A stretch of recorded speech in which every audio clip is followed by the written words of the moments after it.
back to the Divergent Gaming Open. My name is Zoya, and with me, of course, is Dreadnought. We're moving into our second game of the day. It's going to be Gale Force eSports going up against Micro Gods. Absolutely, and they're going to be in the map bans right now. But Gale Force Esports is a team that we've seen absolutely dominate this tournament in the past, and I wouldn't be surprised if they made quick work of the Micro Gods. But they honestly put up a pretty good showing the last game. Definitely with their decision making when it came to threatening the keep, faking cores, things like that. Some pretty complex shot calling coming out from them on Micro Gods. It might be enough to take Gale Force out. Honestly, it definitely showed signs of not just like, oh, here we go, Gale Force is going to play a team and then just walk away. Because I feel like Micro Gods impressed, at least when it came to decision making that last game. Compositionally, I don't know how strong I felt that they were, but definitely when it came to decision making. Yeah, well, guys, Dreadnought mentioned that this was not only the first, not the first one, but there have been multiple Divergent Gamings in the past that Gale Force and other teams have competed in. I'm going to talk quickly about that. Divergent Gaming, they're trying to put on tournaments for the HOTS community, and right now they're doing a fundraiser where they're selling their T-shirts. If you go to the Bonfire Funds link, it is linked in Twitch chat around the time I am saying this. Hopefully, you can go over to the website and potentially buy a T-shirt. All that money goes to supporting the HOTS community. If we can reach the goal of 200 T-shirts sold, that will fund 14 tournaments throughout the year, Dread. Yeah, no, that's awesome. I mean, that's a lot of tournaments, honestly, to be fair. That's even more than I think like we saw with kind of like the Kings of the Storm and everything, which is honestly probably one of the longest lasting community held tournaments that we've seen. So that's really impressive there. So any of you guys, if you are willing to help support this for any reason at all, if you guys can, definitely feel free to look into those shirts and be looking to pick up one for yourself because they're pretty snazzy. Yeah, yeah, the definition of snazzy. But Dread, game number 2 of the stream, game number 1 of this best of 1 series is starting. Gale Force Esports versus Micro Gods on Towers of Doom, and Gale Force with that first pick, first ban. Yeah. I wouldn't be surprised if they play around the Rhaegar threat. So, like, whatever they want to first pick the most, probably make Micro Gods ban the Rhaegar there. So it is either, if they do luck in the Zagara, most likely they're looking for a Jaina or a Li Ming, expecting Micro to ban the Rhaegar there. But I don't remember too many patterns out of the last draft, actually. I don't have those up either that Micro Gods made when it came to some of their early game rotations here when it comes to draft. But yeah, we didn't really get to see focus too much on the pick order things as we did get that draft really late after it had finished. But Gale Force Esports going to go with the Zagara ban. She was banned game number 1 of that last series, and then Li Ming ended up getting banned out here by Micro Gods as well. So no way. 2 of the more important heroes in the current meta. And then Falset actually gets picked up here from Gale Force Esports. This is actually a drafting style that we see from Team Blaze a lot. They're willing to give up the Rhaegar, let some of the heroes like Jaina through for that Falset. Falset in the right player's hands might be the most impactful hero in the game right now. The amount of damage you can do from his auto attack build is insane, as well as the impact of Mighty Gus. If used properly, I think Mighty Gus is a better heroic than Void Prison. Oh gosh. Okay, I would agree with you in a perfect situation that I think Mighty Gus is a better ultimate than Void Prison. I just think the probability of you being in a situation to where you gain that ideal value is so rare comparatively that it's not even a close comparison on how good the odds are. I do see where you're coming from. I don't like the decision. Honestly, I think it's a really bold draft move. Gale Force kind of just with the call out saying that they're going to be able to walk away with this with that early Falstad. I don't think it's the end of the world, but I definitely think it's bold. And then as the rest of the draft comes in, Kael'thas coming into play, ETC as well. Kael'thas with the minor nerfs in the last patch there. Uther's going to be banned out for the D-Shield Moss threat, Tassadar for no super melee comps or a Stitches comp, but no hesitation. Micro Gods going Diablo Thrall. I love the Thrall. I like the pairing with Jaina as well. What do you think Gale Force is going to look to respond with? Oh, I mean, they're going to have to.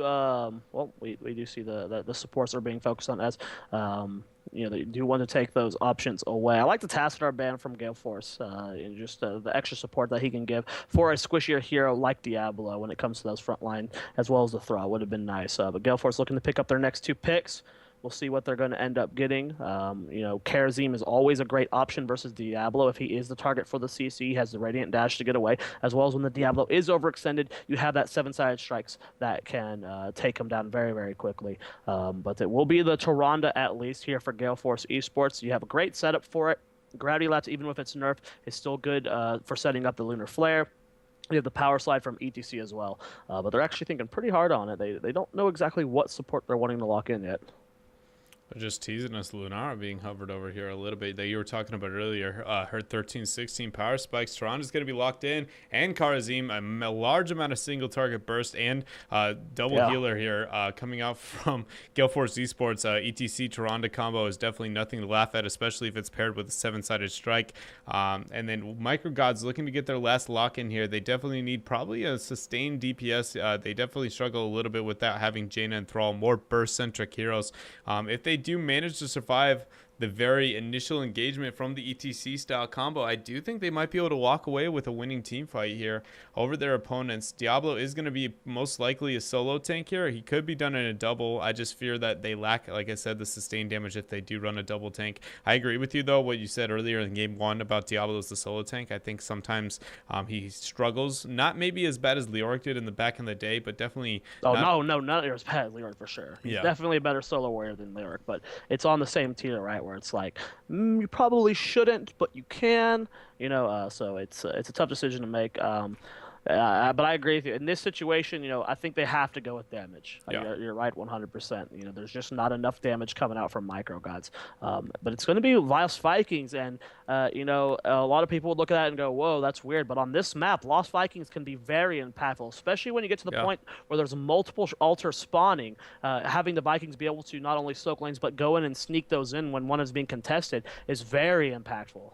Absolutely. They not only can they provide the soak, which honestly, soak is probably more important on this map than every other, just because the forced fights that happen with the map objective, they essentially always do damage directly to the core, right? So if you can't take a fight, you essentially can't do any damage to your opponent's core. And if you get an XP talent tier, that's usually the case that you see, especially when it runs around 10 and 16 and 20. Those spikes are almost inevitable on this map. And if you do get those over your opponent's, Vikings will help snowball you to get that to where Gale Force might not be able to contest. Also, they can backdoor some of the caps as well. So I do like the pickup here. I think it's definitely risky a little bit on the sense that how well it's played is absolutely crucial, right? But it is a beautiful pocket pick for this map, and I'm proud of Microgods to be willing to have the confidence to honestly pick that out against a team that has such a impressive record here at Why the are you Divergent. surprised though, Dred? I Look at their team name. They are Micro Gods. And that is exactly what Vikings is. He's a high skill cap hero that involves that kind of intense micro. So, I would expect nothing less from these guys. Hopefully they're able to impress because, they have to live up to the name of their team, the Micro Gods. Yeah, no, I mean, I never even thought about that. You're 100% correct. That was a really good pickup, and it's going to be interesting to see. I'm guessing whoever their team captain is might be the player of the Vikings. Who knows? But they definitely like that kind of specialist-oriented play. At least that's 2 games in a row, Abathur and Vikings being picked up here. And I personally love it. I think it's hard. Like I talked about last game, I feel like the room for error, not so much with this comp, but the last one was a lot more difficult. The mistakes that you can get away with here. But Microgod's going to have to show how well they can play those Vikings out there. And really, they have such a really good, strong 4-man that I think the Vikings pick is even better in that case. One of the problems you normally get when you pick Vikings is that your 4-man isn't strong enough to really be effective without having that 5th member in to fight. But honestly, Diablo, Thrall, Rhaegar, Jaina is a scary, scary 4-man squad. It's just how well they can use their positioning against the heavy burst that's going to be Kilthos, ETC, and Toronto in the early game. Well, we're trying to get everyone in here. We're missing one of the members. There he is. 2K is joining in now. I believe he was the Diablo. No, he was the Diablo. Oh, yeah, Diablo from last game. Yeah. So we're just about to get ready, guys. Make sure you raise your dongers in the chat. Cheer for Gale Force eSports or Micro Gods, whoever you want to come out on top in this set. As the winner does move on to the next round. We are currently in the round of 8. Again, the tournament format is best of 1s until the finals, which will be a best of 3. Yeah, and Micro Gods have something to prove here with this bold Vikings pick.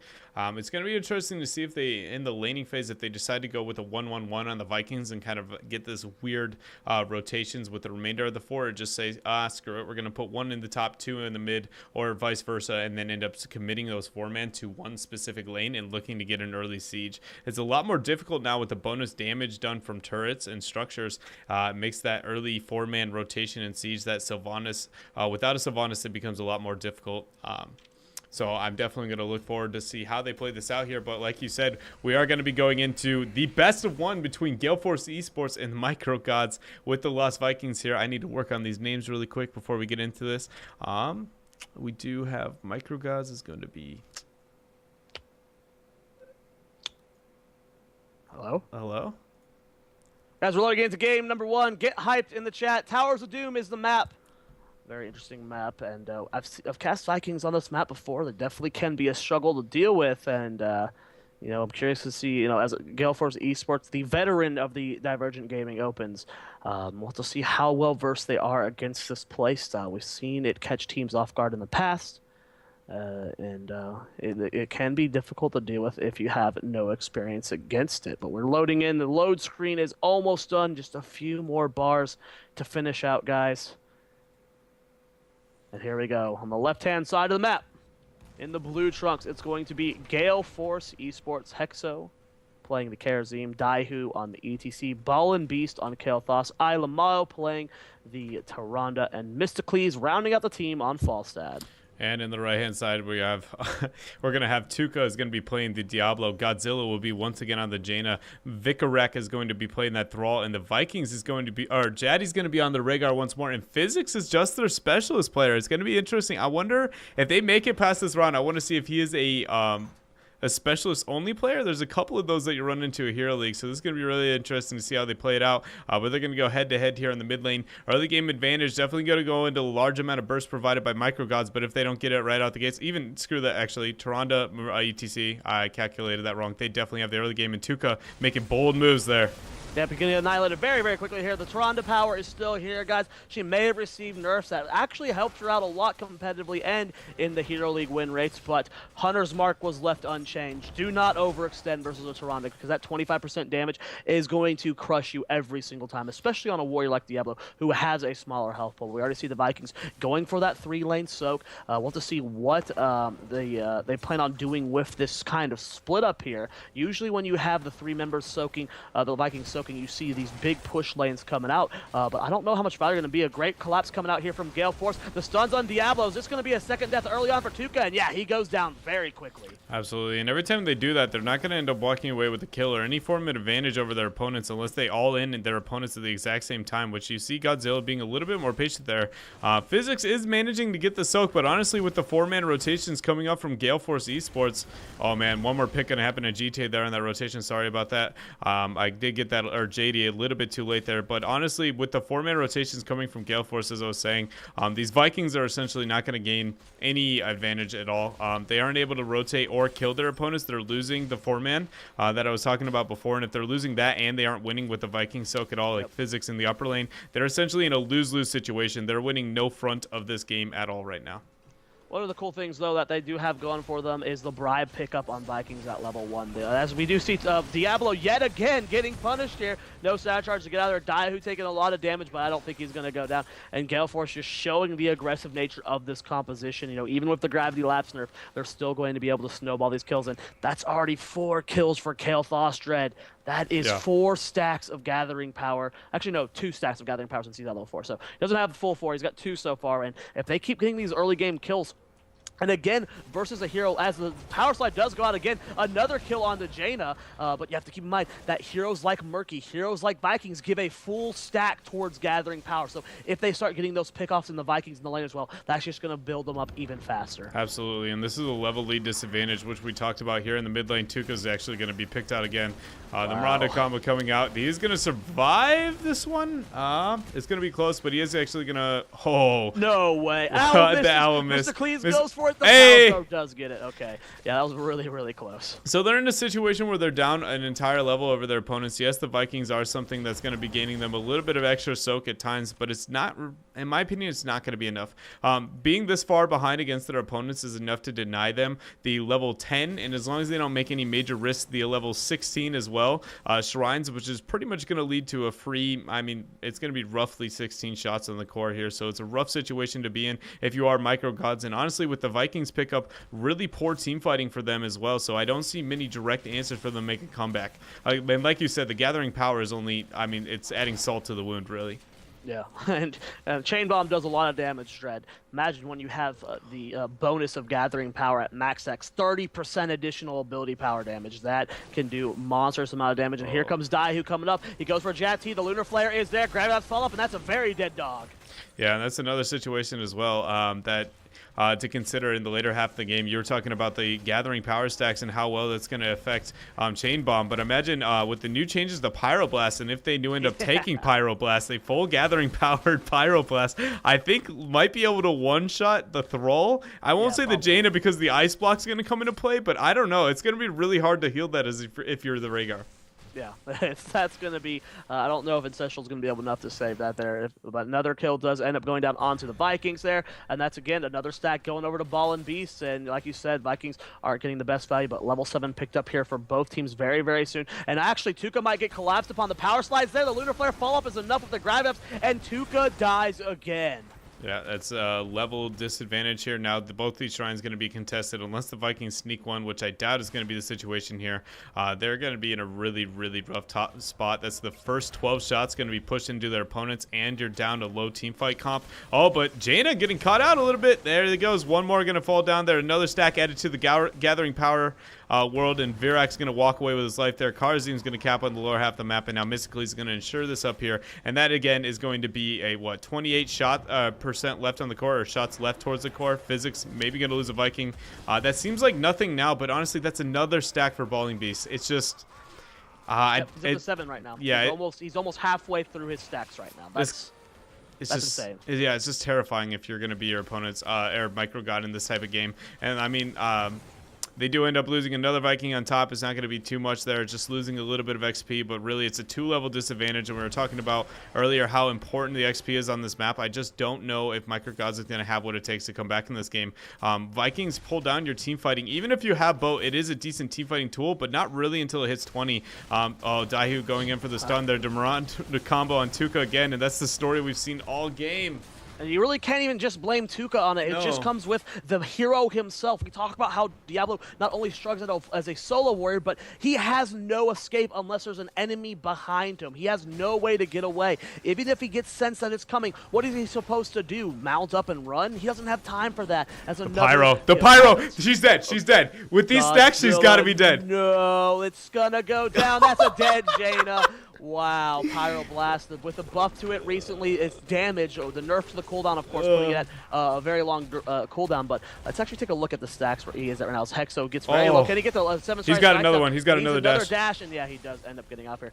Taking a look at Kel'Thas, he's at 9 stacks. That's 18% bonus ability power right now. Yeah, it's an insane amount of damage done to him there. And it's just absolutely insane. Falstad is going to end up getting a lot of advantage. Okay, so 10 advantages sitting in favor of Gale Force eSports. Guess what? Here's 2 free shrines that their opponents can't contest. If anybody walks into the shrub, they're just going to die.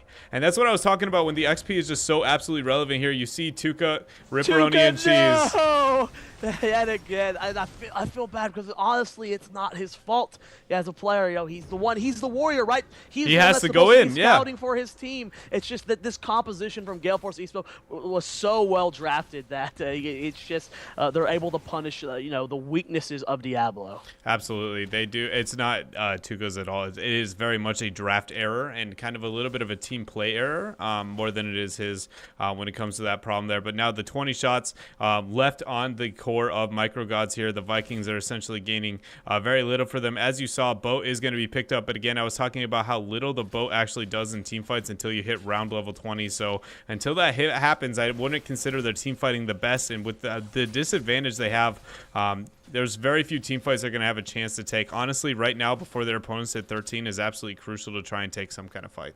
Yeah, I need to try and get something going on, but it's still so scary. I mean, you almost want to just wait until level 13, so at least Jaina has an Ice Block to help survive through that, and then you get the Earth Shield at level 13 on Rhaegar for that extra shield damage to help prevent the Pyroblast from getting kills. But here the engagement goes down, the Apocalypse Flip combo goes down onto Falstad, and they almost get missed because they do end up getting that kill. But now a big mosh pit goes down, and Pyroblast is coming out on the Jaina.